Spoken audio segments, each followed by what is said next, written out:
Hi, my name is Joy Paul, and I live in Puerto Peñasco, Mexico, and I retired here 4 years ago. It was the best decision I ever made. Do you know why?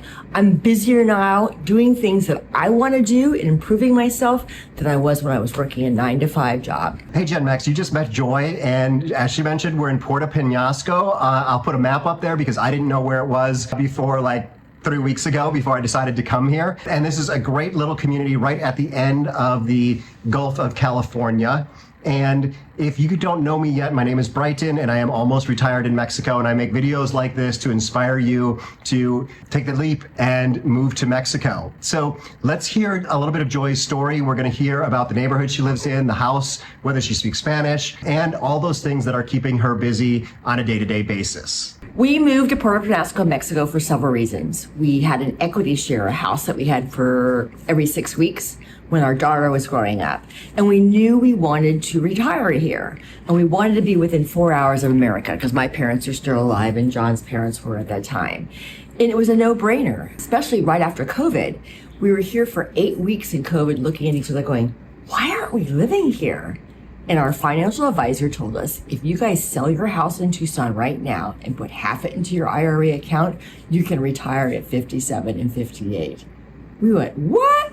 And we did it. And we've been here now 4 years and loving it. So we are going to dig into those numbers and how retirement worked and how selling a house and whatnot made it possible for these guys to move to Mexico. But first, let's hear about staying busy in Mexico, because that's what I titled the video. So if I was going to do everything that I love to do in Puerto Peñasco, which I call the 5 Ps, in one day, it could be a huge day. Practicing yoga, playing pickleball, practicing my pastry chef, and something new I've added, which I've never thought I could do at 62, paint. I didn't know I could paint.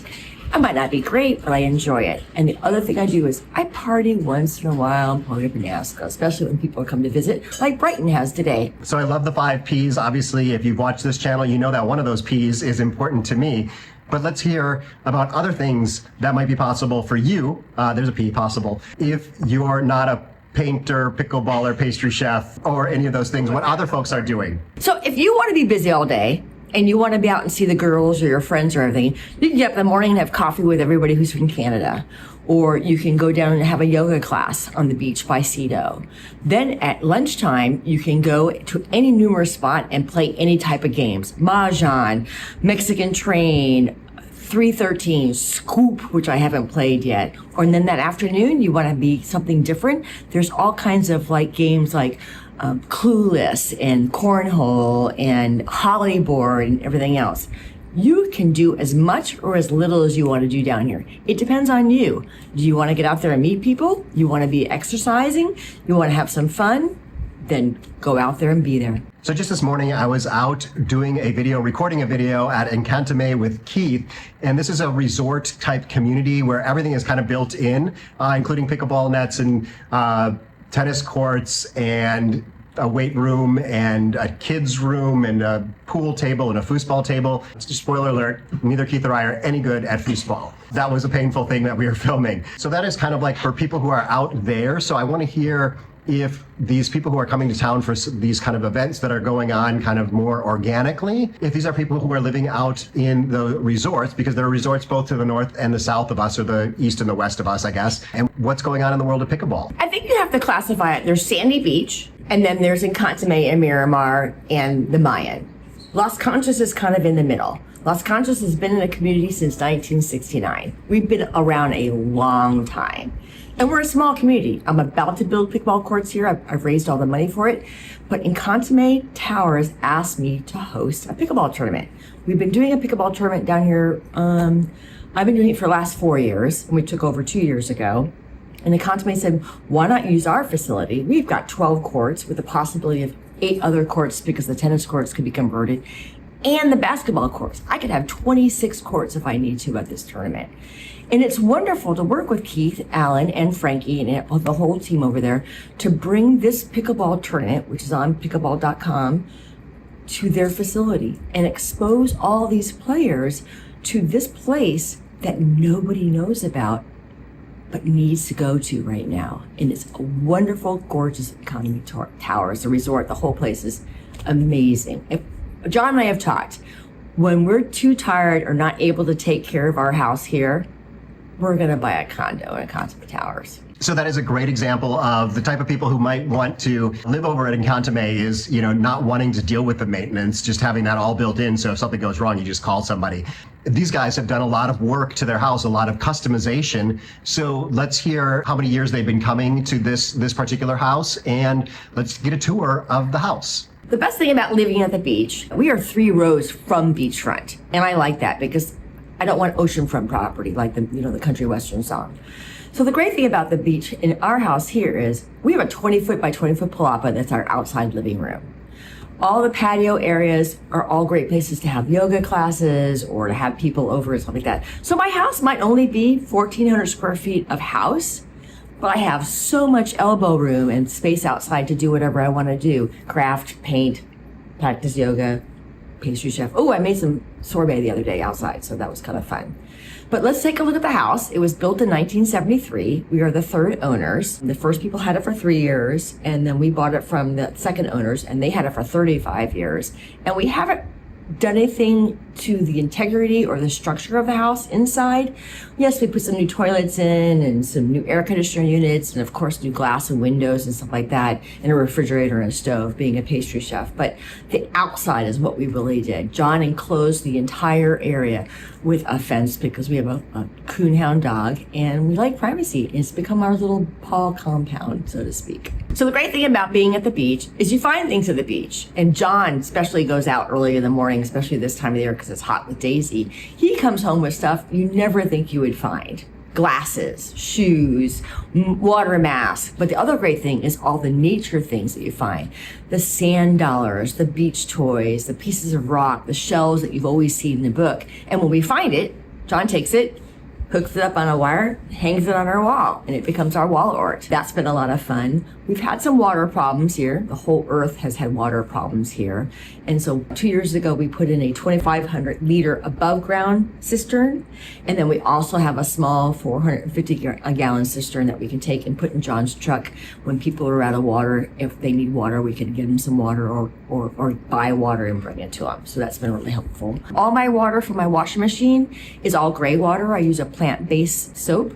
So when I do a load of laundry or things of that sort, all that water is stored into a tank, and then John uses it to feed all our plants and stuff of that sort. It's a desert, but there are things that are green here, not just palm trees. Okay, so let's go inside. We have 700 square feet up here. This is our living room, my office, the dining room, and the kitchen.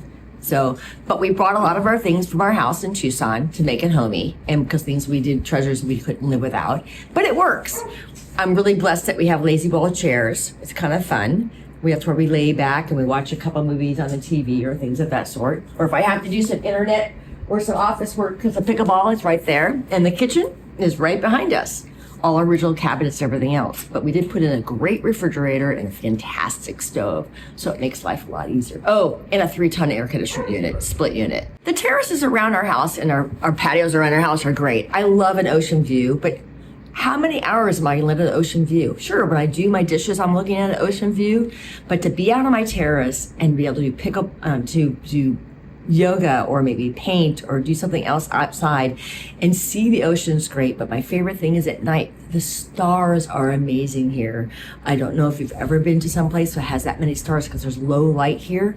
So we see things that a lot of people don't always see. Okay. Let's get right down to business. Let's talk about money. We bought this wonderful place. It was a fixer-upper. It needed walls. It needed planning come down. We bought it for $165,000. But what do 2 working people do? How do they have $165,000? We borrowed against our IRAs. It's called a bridge loan. And the interest was minimal. It was fantastic. Right after that, we listed our house. And within 4 months, we sold our house for over $600,000 in Tucson. We bought the house in Tucson for $134,000, but we put half of the money that we made from the house into our IRAs, and we were able to retire at 57 and 58. And it's the best decision I ever made.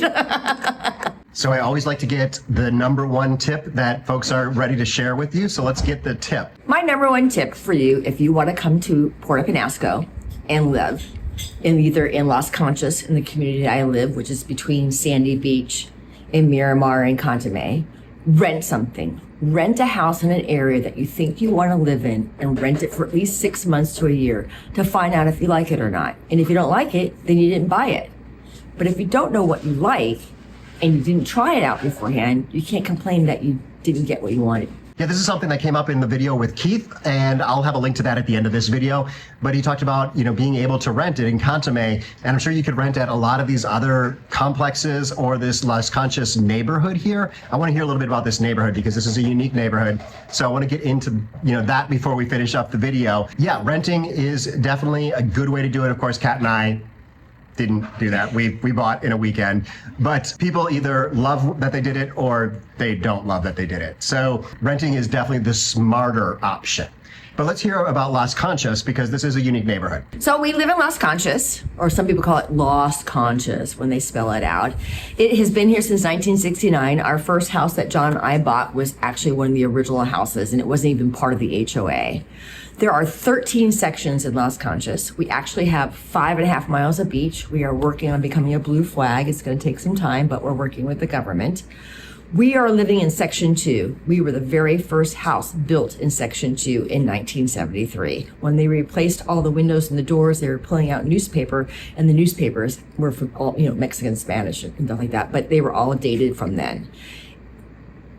There's over 800 homes here, but there's also homes that are still being built and condos and everything else. The best thing about it is there's residences, but there's places that you can rent to be here and vacation. So I call that more commercial. And then the only other commercial that we have in Las Conchas is we do have a Six store or XOXO store. And there is a wonderful restaurant called Chewy's and a small pizza place and an in-house pharmacy that sells ice because when my ice machine dies, I'm without ice and it sucks. Okay, we've got one bonus tip for you before we wrap up the video. You've come to a foreign country. You're living in a foreign country. You're paying your bank trust, you're working with people, you're hiring people, and things of that sort. Don't lose your etiquette at the border. Still be respectful, still be professional, and still mind your P's and Q's. You might be in a foreign country, but that doesn't mean you get to drive drunk. So I am going to not be driving after having a couple of these drinks here. I've got actually Lori Boyson is just around the corner. I'm going to be visiting her next. If her video is available, it'll be up here. Otherwise, there'll be other videos of folks, other foreigners who are living in Mexico, making it happen, living the dream that you have so that you can be inspired to live that dream too and start making it happen. So there'll be information about a pickleball tournament that we mentioned down below. Wish you were here from Puerto Peñasco, Rocky Point, Mexico. Hasta luego.